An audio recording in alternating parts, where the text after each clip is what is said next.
પરણેતર સોઠને આથમણે કાંઠે રાણાવાવ નામે એક ગામ આવેલું છે. રાણાવાવ નામની એક વાવ ઉપરથી જ ગામનું નામ પણ રાણાવાવ પડ્યું હતું. એક વખત ત્યાં હળવા ફૂલ જેવા ખેડૂતોના ખોરડા હતા. માના થાનેલા ઉપર ચડીને જેમ નાના બાળકો ધાવતા હોય તેમ કંડીના કુટુંબો ધરતી માતાને ખોળે બેસીને ધાન ઉગાડતા ને પેટ ભરતા તે દિવસોની આ વાત છે. ગામમાં ખેતો પટેલ કરીને એક કંડી રહે. એને ઘેર એક દીકરી. નામ તો હતું અજવાળી પણ એને અંજુ કહેતા. અંજુ મો મલકાવે તે ઘડીએ ચોમેર અજવાળાના કિરણો છવાય ભડકડે ઉઠીને અંજુ રોજ 10-12 રોટલા ટીપી નાખે. બબ્બે ભેંસોની છાશ ઘમકાવી કાઢે. 4-4 બળદોનું વાસીદું ચપટી વારમાં પતાવીને ફૂલ જેવું આંગણું કરે અને કાંડા કાંડા જેવા એ ભેંસૈયાના આંચળને જ્યારે મુઠ્ઠી વાળીને અંજુ ખેંચતી હોય ત્યારે શું એ દૂધની શેડો વહુટતી. ઘણાય મહેમાન આવતા ને ખેતાની પાસે અંજુનું માગું નાખતા.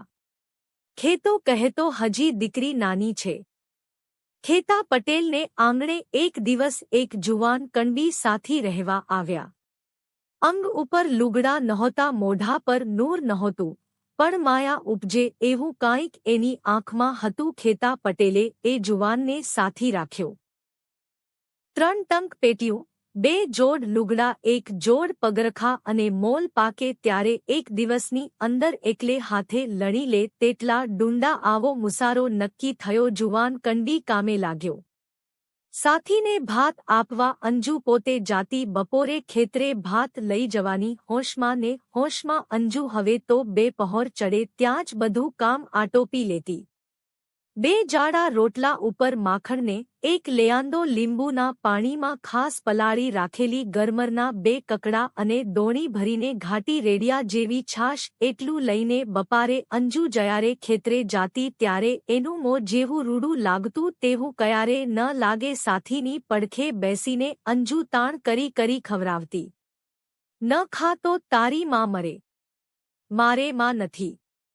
તારો બાપ મરે, બાપે નથી. તારી બાયડી મરે, બાયડી તો માં જણતી હશે. જે તારા મનમાં હોય તે મરે. છેલ્લા સમ સાંભળી છોકરો ફરી વાર અર્ધા ભૂખ્યો થઈ જતો. એને શરીરે રોજ રોજ શેર શેર લોહી ચડવા માંડ્યું.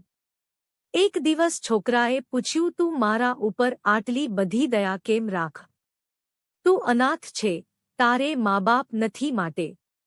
એક દિવસ કોસ ચાલતા હતા ત્યારે કિચૂડ કિચૂડ અવાજ સાંભળીને અંજુએ પૂછ્યું, મેપા આ પૈડું ને ગરેડી શી વાતો કરતા હશે?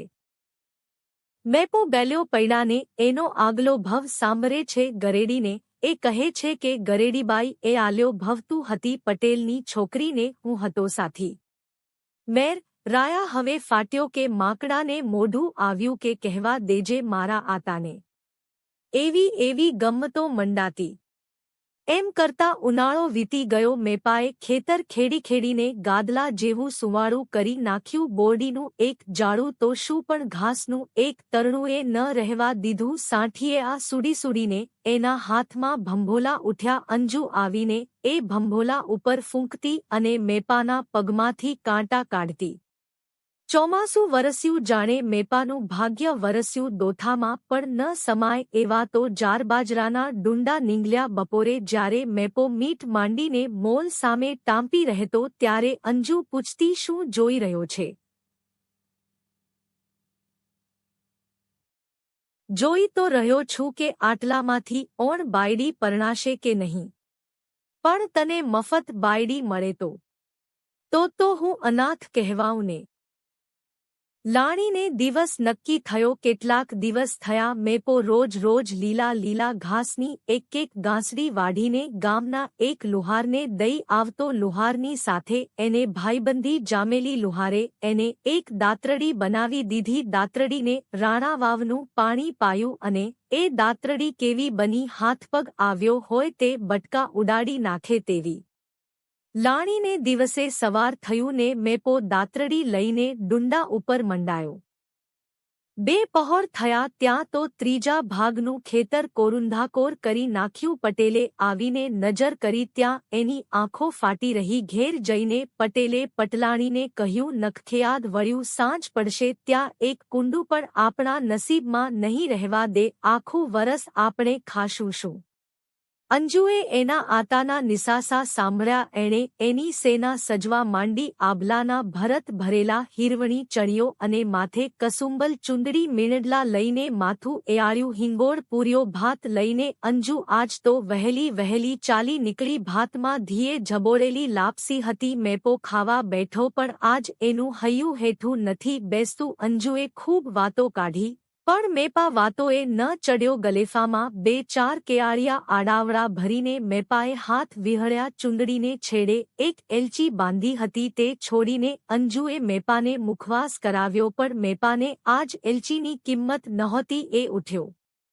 બેસને હવે બે ડુંડા એળાહા વાઢીશ તો કાંઈ બાયડી વિનાનો નહીં રહી જા. પણ મેપો ન માન્યો. એણે મોઢુંએ ન મલકાવ્યું. આજ અંજુથીએ તને તારા ડુંડા વહાલા લાગ્યા કે? મેપાનું હૈયું ન પીગળ્યું. એલા પણ તને મફત બાયડી પરણાવી દઈશ ઘડીક તો બસ આમ સામું તો જો. મેપો ઊંધું ઘાલીને મોલ ભણી ચાલવા જાય છે. ઊભો રહે, તું નહીં માને એમને. એટલું કહીને અંજુ દોડી મેપાના કેડિયામાં ભરાવેલી દાતરડી બરાબર ગળે લટકતી હતી. હેતના ઉમળકામાં ને ઉમળકામાં એણે એ દાતરડીને હાથે ઝાલીને ખેંચ્યો. મોંમાંથી બેલી નહીં ઊભા રહે એમ. મેપો ઊભો રહ્યો, સદાને માટે ઊભો રહ્યો. દાતરડી જરા ખેંચાતા જ મેપાની ગરદનમાં એ રાણાવાવનું પાણી પીધેલ દાતરડી ઊંડી ઉતરી ગઈ. મેપો જરાક મલકાયા હતેયા તે હાસ્ય મોઢા ઉપર રહી ગયું. મેપાને પરણવું હતું. મેપો પરણ્યો. એને એ વસ્ત્રે અંજુ મેપાના શબની સાથે ચિતામાં સૂતી. અગ્નિદેવતાએ બેને ગુલાબ જેવા અંગારાનું બિધાનું કરી દીધું. ત્યારથી દુહો ગવાતો આવે છે કે દાતરડી દળદાર ધડ વાઢી ઢગલા કરે. રૂડી રાણા વાવ, કુંવારી કાઠ ચડે. ત્યારથી એ વાવ પૂરી દેવામાં આવી છે. આજ એ જગ્યાએ એક મોટી ઇમારત ઊભી છે. આ દુહા સિવાય એ રાણા વાવનું એકે નામનિશાન નથી રહ્યું.